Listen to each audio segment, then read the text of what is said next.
We were just talking about introductions, weren't we? Yeah, I was speaking to this coloured lady. She's from Leeds, and she works for a charity which gets funding for artists. I spoke to her, always on the phone for an hour, a couple of Monday. Her name is Oldie, and she's from Leeds, and the idea is she's looking to get funding for me. So this is the reason why we'll get funding for this, funding for the church. For this project.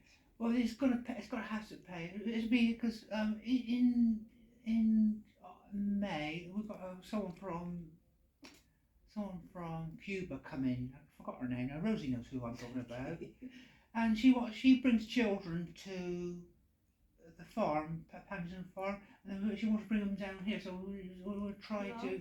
These children have never seen a cow or a sheep or things like that. So that's the general idea. Because we have done stuff for Children's World. So I emailed Paddington Farm. I wish they would reply. The energy I've got inside myself, like you, the energy's running raw at the moment. Yeah. So it's tapping into these different ideas. I know a contact at Paddington Farm. Who are you speaking to? I don't know. They've changed themselves. But if you could speak to someone from Paddington Farm, because the idea of these groups coming across, come from London, because again these people are kind of from all different walks of life. It doesn't matter what race they are, what creed they are. It makes them they enjoy.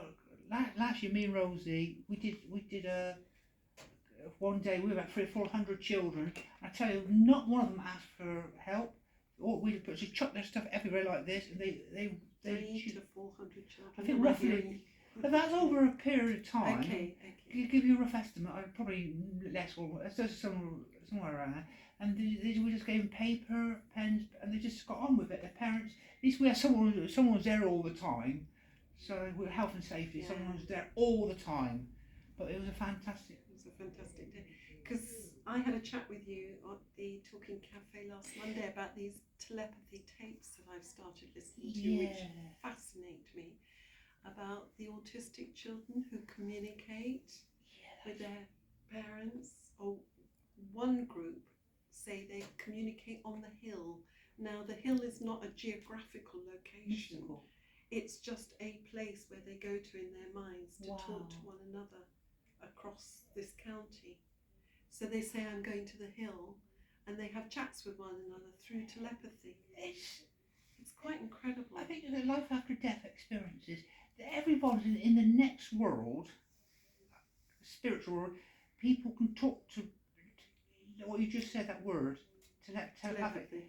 And it said you can if you're talking to God or Christ or any deity, you just know what they're saying. So I never heard of that before. It's well worth listening to, because it's a study that was only started last year. Wow. And I'm on the 3rd podcast. Right. But I actually work with a selective mute, and it has been queried that maybe she has an element of autism too. So she's interestingly creating a story with me. So being a mute, she's actually speaking and dictating a story to me, which I'm typing up. And it just flows. And I actually checked it this morning because we've done it in small chunks, and there's no errors, there's no mistakes in the whole story. It's like it's completely flowing through. So I'm very interested in how her brain works, because she's getting to a point where she's getting absolutely everything right in maths. I've got to be one step ahead of the game with her. It's very clever individuals, very talented in sort of areas. I'd say it's their gift. And there was a wonderful program on Radio 4 one New Year's Day talking about people who had suffered certain brain injuries. Yeah. And once they'd recovered, were using another part of their brain. Yeah. And there was this young man who'd been beaten up for his leather jacket, beaten up and left for dead. And he'd crawled across to the hospital that was opposite, and they had finally managed to kind of, save his life. And he spent many years as a recluse after that, because it was such a horrific attack. He was suffering from trauma. But suddenly he realised that he was seeing fractals. It goes on forever and ever. Yeah. And in a puddle, it was like he could see the pixels of light. And experiencing. And It's amazing. he met her because he started to draw what he saw, and he just happened to be in a cafe in some shopping mall, and there was some psychologist from Iceland, I think it was, who noticed his work and asked him about it, and she was fascinated, and they did a study on it and found that his brain was seeing stuff that we can't see but exists. And I think that is just... It's very canny to when people are in hospices when they're near deathbed experiences, and they see these. You exactly described it. It's almost like death experiences. Yeah. These they're before they pass to the next world. They see lights which we cannot. Ain't that was strange? Which you just recognise. One thing to know how these bridges build bridges from bridges to bridges to bridges and things like that. Because you were saying, had you had an afterlife experience? Or No, something? I haven't. You've just got thoughts on it. I'm interested in it because I'm just because obviously life after death and things like that. Because I worked with Richard Holland, funeral director, and it was giving the families great respect. And it gives you a better knowledge of what it's all about. And I listened to Dr. Ray Moody, Life After Life, a fantastic book, and things like that. It fascinates me. And hopefully, Fascinates me too. it's a branch into something with art. Because art, the word sublime is beauty and terror, and they keep crossing each other's patterns. And Turner, as an artist, one of the famous paintings is a slave ship, where they chuck all the colour people overboard for getting insurance. Which again, you've got the typhoon, and it's a grim painting, but you've got this tornado storm with different lights and different expressions, different moods, and I think it's the reason why mental health Yeah. and your bereavement counselling lots into some of my psyches, because I like philosophising and things like that, to know things. A couple of years ago I thought, So I really was interested in that word, beauty and terror, did you say? the word sublime is, Yeah. beauty's one side, terror's that side, and that's the human psyche. We can build these beautiful churches and then we can destroy them, or obviously we see that in Ukraine and other parts of the world. This uneasy relationship, and these artists capture that. I know, it's fascinating because I'm at the moment doing a grief recovery course, because although I run the bereavement centre, there's a lot of people now doing this course and coming as regular attendees. It's kind of evolving organically on its own. So I thought I should do the course myself, and in our sharing we're coming across how so many are becoming creative in their grief. So suddenly we're on our little WhatsApp thread, we're getting the most incredible poetry arising from these painful experiences. Yeah, I do poetry myself. I do. Well, Rosie sees some of my poetry, and that's to do with a painting. Rosie will choose a painting like Pegasus, and I will write a poetry. But this only comes in bursts of maybe once twice a year. You've got to be in the right frame of mind to correct them like that. And I think that's what's happening. There's a moment there, and they're just capturing the pain, and they are describing those feelings. And I said, isn't it incredible that it's often out the worst suffering and pain that we get the genius, the gift, the beauty, the art, the music? Yeah, I think you're right. I would agree on that. These a glimpse of the sunshine or a flash of lightning, which lasts a minute for a second, it's gone, but it's beautiful. It's dangerous, but it's beautiful. It's a thunderstorm cloud. What goes behind it is terrifying. My ex was terrified by storms, but I was amazed by it. So that's again, it's beauty and terror, hand in hand. Beautiful flash of lightning. Again, it's devastating, but it's part of the Earth's cooling system and things like that. And I'm doing a lampshade at the moment. It's got storm clouds all over it, but I like that. Wonderful. Yeah, it's like working with Richard. It was 5, 6, 7 years doing what we had to do, and eventually you get used to the idea of being called at 6 o'clock in the morning, things like that. So it's just one of those things of life. I never expected to do it. I remember somebody recommended EFT, emotional freedom technique tapping. I'd never come across it before, but when I was going through my own trauma, the church actually had some money put aside, and the vicar came, knocked on my door, and she said, "Here, I'd like you to take this. you need the help, and here is the business card. And she had had an experience herself of it and recommended it to me. So I graciously thanked her, took it and tried it. And what the therapist said to me is, she said, if you could put what you're experiencing into art, how would, where are you? And I just imagined this scene of myself lying horizontal. So I was looking at myself sort of lying down, and my entire inners were sort of disemboweled. I was bruised and battered inside. So I just remember these colours of blacks and purples. But she said something very clever. She said, what would make the difference to heal that? And I had this vision of sort of a Grecian goddess pouring honey into that space, into that void.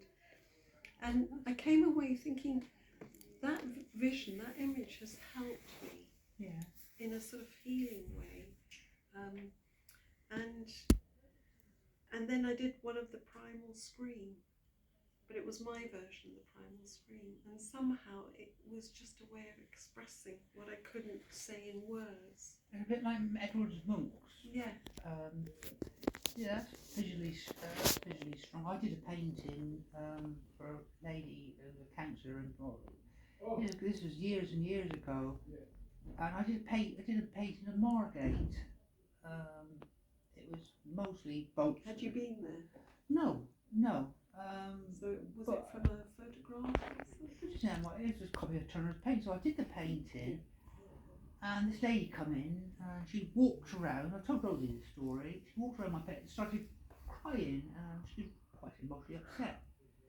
And joking, so I thought, well, the painting can't be that worse. No, she said, no, it wasn't the structure. Obviously, that painting, it was the structure of boats fishing, whitebait fishing by Margate, 1820, in the early 19th century. Nice. And she said it was the colours of the sunset or sunrise that were triggered off her childhood memories. So that evening sunset, it could be sunset or sunrise, it didn't really matter. But she said it was one of the structure of the painting was the colours of the picture. Amazing. So that it was just warm, soft sunset. Specific to Margate, those colours. Oh, she said she bring back that memory for her. She was born there, and she just remembered all the memories of our childhood. That's beautiful. So, and you get responses like that. A response yesterday, someone said your painting made my day. So obviously, art has its own visual language. Maybe it's telepathic. So, when you're about to do a painting, do you know what you're going to do? Is it pre-planned? Do you set yourself that time aside, or is it just catching you in a moment? It's like the one of the lampshade. First of all, I was going to do woods, trees, and then suddenly I wanted to do storm clouds. Because that's what my favourite thing is, the clouds, the light flashing through the clouds and things like that. Yeah, it's something you think about. It's very atmospheric, isn't it? Clouds, they carry moods. Yeah, they do carry moods, sometimes, and especially if it's very changeable, you change the one minute to the next. But yeah, they're beautiful in their own objects and how they work, and the laws of mathematics behind them are fantastic. And I mean, I caught one of your paintings on the heart the other day, that beautiful one of the flowers. Oh, the poppy. Yeah, and I just thought, how does he know how to place the flowers, particularly there in that order, with that amount of colour and light? And I think you just understand how it works. So I think sometimes if you think about it, you don't go. If you think about it, you don't. The idea of the rose, one of the roses, and I was unscrewing the painting, it blocked out by accident. And I thought, well, that makes a good rose. It's often by accident. It's by accident. The heart shape is I've done some poppy fields with roses and daffodils and a mixture of. Someone said on Facebook, do you like doing roses? Not particularly, but it just caught my imagination. And have you ever done a painting where you have had an accident there with the colour or blobs and decided to change it completely into something else? Especially sometimes you leave a painting outside, if it rains too much, it washes it all off. Yeah, I've done that before. That's experimental. Yes. So the rain, but sometimes the rain leaves lovely patterns on there. Especially if you leave it for 10, 15 minutes, but you leave it too long, it washes it all off. So there's a judgment in that. But yeah, I let nature.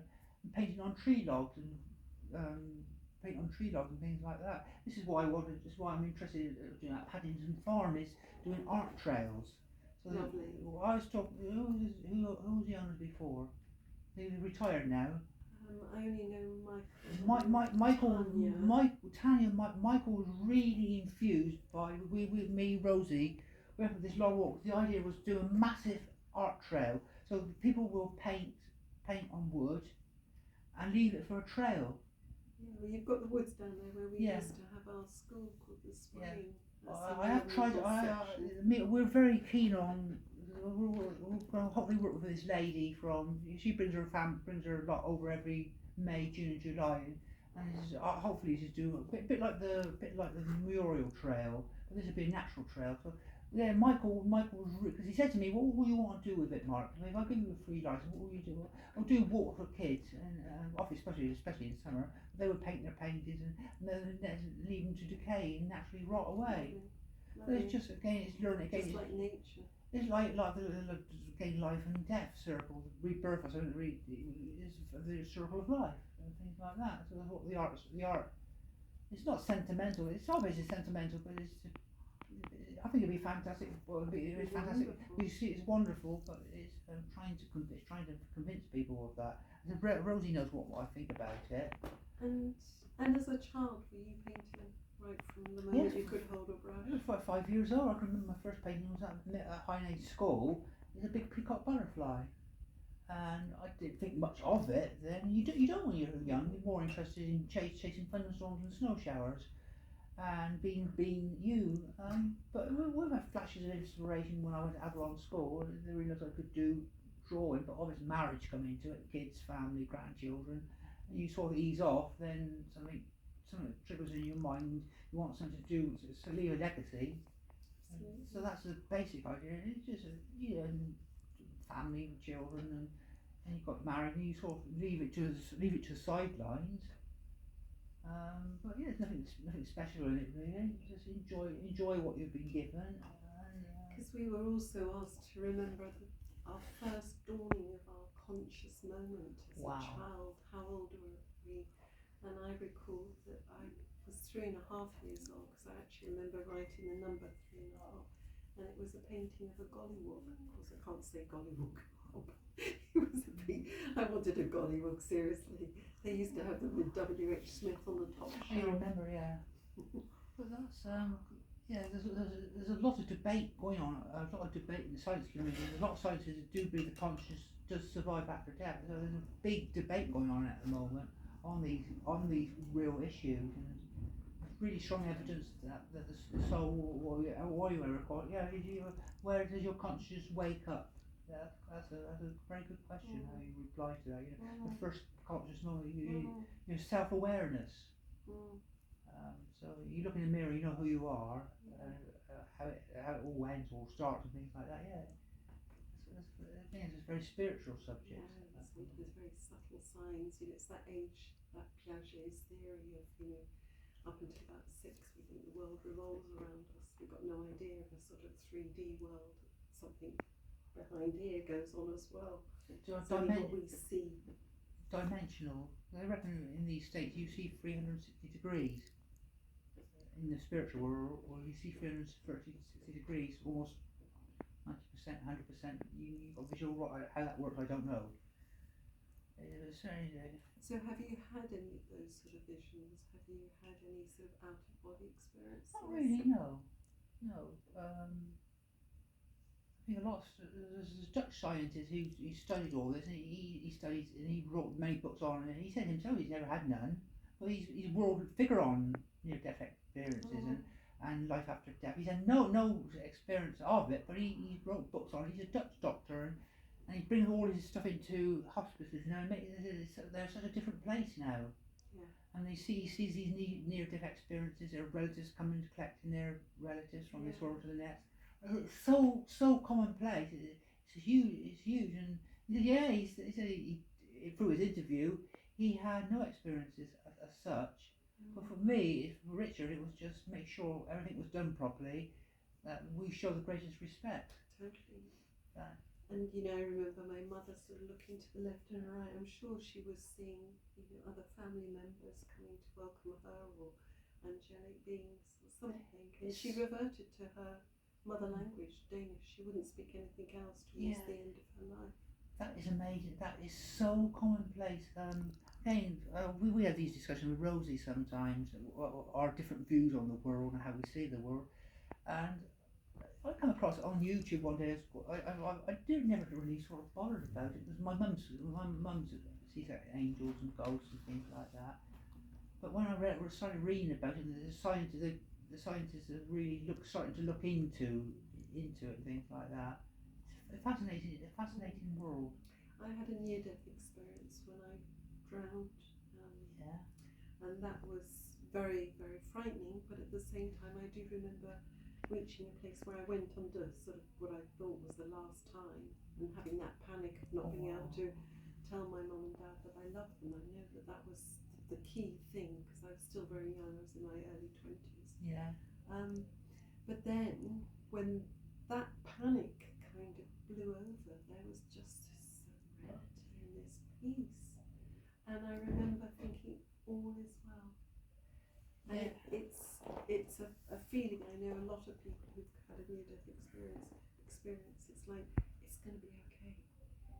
You know, you leave that world behind, and what you went into is so beautiful. But I know a lot of people struggle coming back. So I then lived with a partner who had a near-death experience, and literally went to the other side.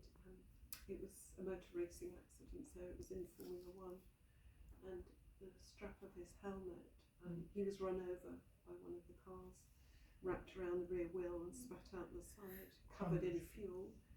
And one of his mates had the hindsight to realise that actually he wasn't breathing, you know, on top of being covered in fuel. Wow. So he released his helmet strap, but my partner was saying he had this experience of travelling down the tunnel. The tunnel's a very familiar place. Yeah. And a light, and seeing his deceased father's hand coming towards him. And then once that helmet got released, he was sucked back to sort of reality and sheer pain. He'd torn 17 ligaments in his body. His shoulder had become totally dislocated. So there was just this extreme pain. But after the physical healing, there then came back the kind of mental torment, because he had felt and known what it was like on the other side. He found it difficult to live on the earthly plane. So, you know, struggled with that a lot. I often found him drunk in graveyards with him, saying, I should be there, wanted to be there. Yeah, I've heard it, having touched his father, having made that connection, and he had a very good relationship with his father. So found it really difficult. I mean, it was major post-traumatic stress, and eventually he did recover. But even the sound of an engine could put him right back in that state. I've heard that story so many. I've heard that story so many times. What you've explained it so elegantly. Yeah, it's people have these and come back and don't get it. They just want to stay. They said there's no words to describe it. No English word can't describe it. No word in the dictionary. I reckon that your vision is hundreds and hundreds times stronger. The flowers are alive. The energy of them. And senses are stronger, aren't they, too? And before my father-in-law passed away, he said on the morning I went and seen him, and he said to me, the tulips in the garden are beautiful this morning, absolutely radiant. Of course, he was never really interested in gardening. I thought, oh, that's a bit unusual. But I never thought nothing about it until he said, look at the tulips, Mark, the red ones and yellow ones, they're so vibrant. You don't talk about the garden after an hour later, they're gone.